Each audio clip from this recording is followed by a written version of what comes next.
The Damage, film yang menceritakan tentang seorang ayah yang mencintai calon menantunya. Bukan tidak mungkin, karena cinta bisa datang kapan saja dan di mana saja. Namun, bagaimana perasaan anaknya?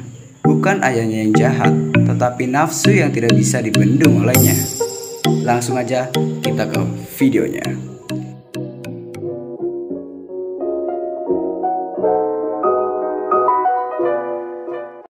Di awal film kita diperlihatkan seorang menteri yang gagah bernama Stephen. Ia memiliki seorang istri yang bernama Ingrid. Ia adalah supermom karena selalu melayani suaminya dan anak-anaknya dengan baik. Ketika itu istrinya sedang menelpon anaknya yang bernama Martin. Ia memberitahu Stephen bahwa Martin sudah memiliki pacar. Namun ayahnya mengatakan, kenapa para wanita tidak ada yang tertarik kepada anaknya itu? Esok harinya, Stephen mendatangi sebuah acara bersama rekan kerjanya. Ketika Stephen sedang sendiri, ada wanita berambut pendek memandang Stephen dengan sedikit senyuman manjanya. Dan tak lama pun, ia menghampiri Stephen. Wanita tomboy itu tahu kalau Stephen adalah ayahnya Martin. Dan ternyata, dia adalah anak Martin. Ya, pacarnya Martin. Tapi mereka malah tatap-tatapan. Untungnya teman Stephen datang dan Anna pun langsung pergi meninggalkan Stephen tanpa pamit. Scene berpindah. Ternyata Martin pulang bersama pacarnya. Gila nggak tuh? Well, hello stranger. I know. Oh, you must be Anna. Hello. Anna Barton, my mother. Martin! Martin! No, we're only here for a drink. We can't stop for lunch. Oh. Akhirnya Stephen kembali bertemu dengan Anna. Dengan calon mertua, Anna pun menyodorkan tangannya untuk berkenalan. Singkat cerita, Martin harus kembali ke kantor dan meninggalkan ibu dan ayahnya. Ketika berpamitan, Anna masih saja curi-curi pandang kepada calon mertuanya itu. Curi-curi mata nih ya. Saat Anna akan pergi ke London, ia menghampiri telepon umum. Dan ternyata ia menelpon nomor kantor Stephen. Ia mengatakan kalau ia ingin bicara dengan Stephen. Sekretaris itu pun menghubungkannya. I'll be there in an hour. Stephen diantar oleh supir ke alamat yang diberikan Anna. Steve, ingat udah punya istri bre. Ia melihat ada pintu terbuka dan mungkin berpikiran Anna di sana. Ternyata Anna sudah menunggunya di kamar. Awalnya hanya tatap-tatapan, namun akhirnya Pak Menteri pun mendekatinya. Sepertinya hasrat mereka sama. Tak lama Stephen mendekap badan Anna. Aduh. Maaf ya guys, kali ini gue gak tunjukin adegannya. Langsung aja singkat cerita. Setelah selesai ngehew, Stephen harus meninggalkan Anna. Scene berpindah. Martin datang ke kantor dan menemui ayahnya. Martin memberitahu kalau ia memiliki pekerjaan baru sebagai wakil editor quality yang berkualitas pastinya. Merasa tercengang. Namun Stephen bangga dengan pencapaian anaknya. Malam perayaan pun tiba. Keluarga Stephen merayakan keberhasilan Martin di sebuah kafe. Terlihat kalau Martin datang bersama Anna. About you. Oh, please. Mine was a very overrated career. I was brought up abroad. So it was quite an odd childhood. We moved about, yes. I wanted to be free. Relationship. I moved to England about 3 years ago. Thank you for... Selesai makan malam bersama, Stephen melihat Martin baru saja mengantarkan Anna. Dan ternyata setelah Martin pergi, Stephen masuk ke rumah calon menantunya. Sepertinya mereka memang satu server. Lihat saja, Anna duduk di sebuah kursi dan sepertinya sudah siap untuk ngehew bareng. Katanya saat makan malam tadi, Stephen begitu ingin menyentuh dan memeluknya. Hayo loh. Tiba-tiba Stephen menanyakan siapa si anak ini. Lucunya mereka malah ngehew lagi. Dan caranya begitu kasar. Bukannya dimanja malah kepala si Anna malah digedor-gedor. Gila gak sih? Setelah puas ngehew, mereka pun mengobrol sejenak. Dan Stephen mengatakan kalau ia akan pergi rapat minggu ini ke Brussels dan mengajak Anna untuk ikut dengannya.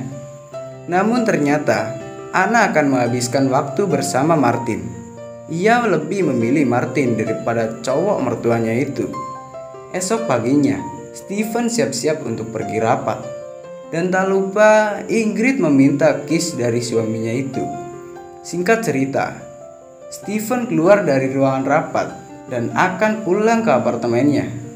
Namun, saat di jalan, ia malah menghentikan taksi dan akan pergi ke stasiun. Ternyata Pak Menteri ini datang ke hotel.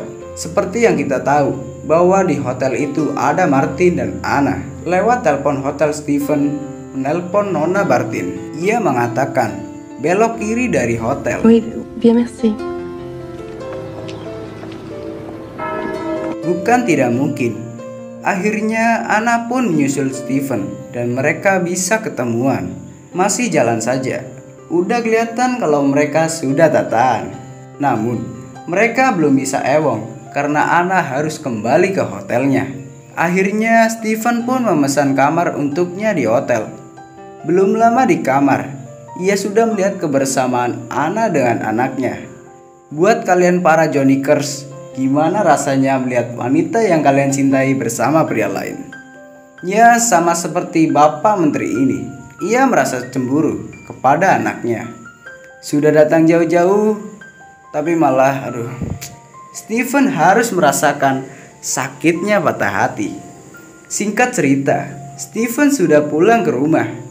Karena merasa rindu, Stephen kembali menelpon Anna dan mengatakan kalau ia ingin bertemu dengannya di jam makan siang. Jam makan siang pun tiba. Anna datang menemui Stephen di sebuah taman. Saat itu Stephen mengatakan kalau ia harus meninggalkan istrinya. Ia merasa itu akan lebih baik untuk semua what orang. happened in Paris? I have to get them into some sort of... Yes, I know. But he's... You'd lose him. You'd lose your own son. Namun, Anna menentang keputusan Stephen karena merasa perkataannya tidak masuk akal.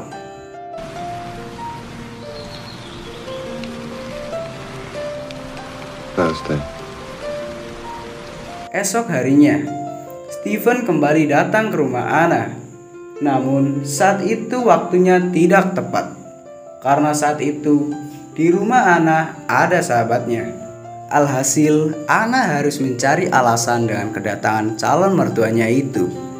Akhirnya Anna beralasan kalau kedatangannya itu hanya untuk meminjam sebuah buku kepadanya. Karena tak bisa mantap-mantap, Stephen pun meninggalkan tempat itu. Karena tak ingin usahanya sia-sia, ia menunggunya sampai sahabatnya itu pulang. Setelah itu, Stephen kembali menemui Anna. Ya, karena sudah aman, Stephen kembali mendekap Anna dan menciumnya. Scene berpindah. Ya, saat itu adalah perayaan lamaran Martin dengan Anna. Namun, terlihat kalau Ingrid dan Stephen masih menyimpan keraguan kepada Anna. Tapi untuk kebahagiaan anaknya, mereka tetap memasangkan wajah bahagia atas keputusan anaknya itu. Suatu malam, setelah perayaan selesai, semua keluarganya menginap di apartemen. Terlihat Anna pun ikut menginap. Taunya Stephen datang ke kamar Anna. Dan seperti biasa, Anna selalu welcome kepada calon mertuanya itu. Sepertinya Stephen merasa hancur dengan keputusan Anna. Dan Anna mencoba menenangkannya. Saat Sel masuk ke kamarnya, ia melihat ayahnya keluar dari kamar Anna. Stephen mencoba tenang dan menghiraukan anaknya itu. Singkat cerita, keluarga Martin makan bersama dengan ibunya Anna. Ya, bisa dibilang pengakraban calon besan lah. Setelah makan bersama selesai, ibunya Anna pergi ke kantor bersama Stephen. Mungkin ceritanya nebeng lah. Namun saat di perjalanan, calon besannya itu mengungkapkan kebahagiaannya karena putrinya akan menikah. Di sisi lain, ia mengetahui perasaan Stephen kepada Anna dan ia pun meminta agar Stephen menghilangkan perasaan itu. Karena merasa galau, Stephen pun kembali menelpon Anna. I think it's the right thing to do for Martin and for you. I am sorry. Stephen begitu terpukul dengan keputusannya. Di kantor ia banyak melamun dan itu membuatnya tidak fokus. Begitupun saat di rumah, bahkan saat dia mandi pun ia terus melamun. Tiba-tiba sekretarisnya datang dan memberitahu kalau ada bingkisan untuknya. Excuse me.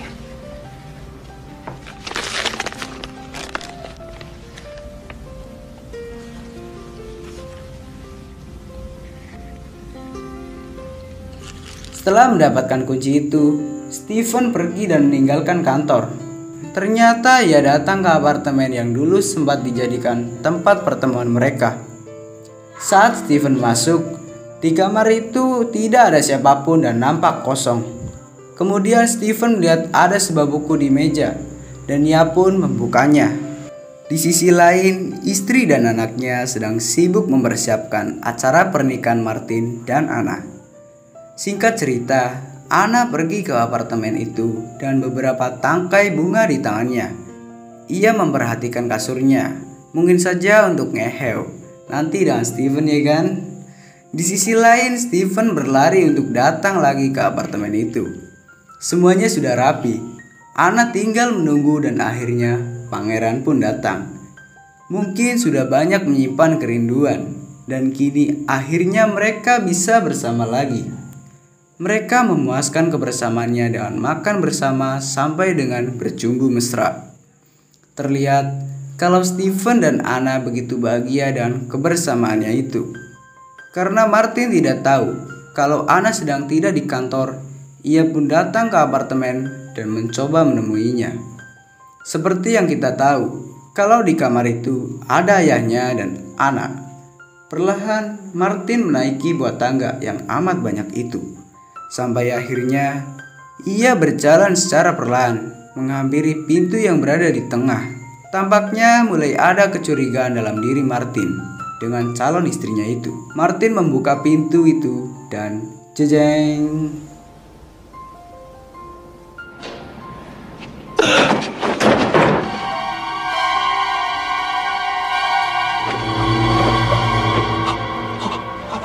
Lalu ambulans datang. Dan terlihat Martin dan ayahnya itu sudah dikelilingi banyak orang. Anna hanya melihat kejadian itu dan menghiraukannya. Entah apa yang terjadi di balik semua ini. Namun Stephen begitu sedih dan terus memeluk Martin. Namun sayang, pelukan itu sudah terlambat. Ya, saat itu juga Stephen harus kehilangan Martin. Di sisi lain, Anna hanya diam dengan kesedihannya karena telah menghancurkan keluarganya. Ingrid mengetahui kejadian itu dan begitu sangat terpukul dengan yang dilakukan oleh suami dan calon menantunya. Seperti yang ia katakan, bahwa sakitnya tidak tertahankan, sampai-sampai melukai dirinya sendiri. Ingrid sudah begitu sangat hancur, sampai-sampai ia mengatakan kalau Stephen seharusnya bunuh diri saat memulainya.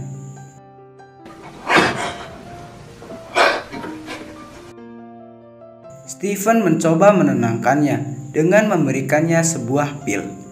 Namun Ingrid terus berteriak kalau ia menginginkan anaknya. Give it to me. Give it to me. Give it.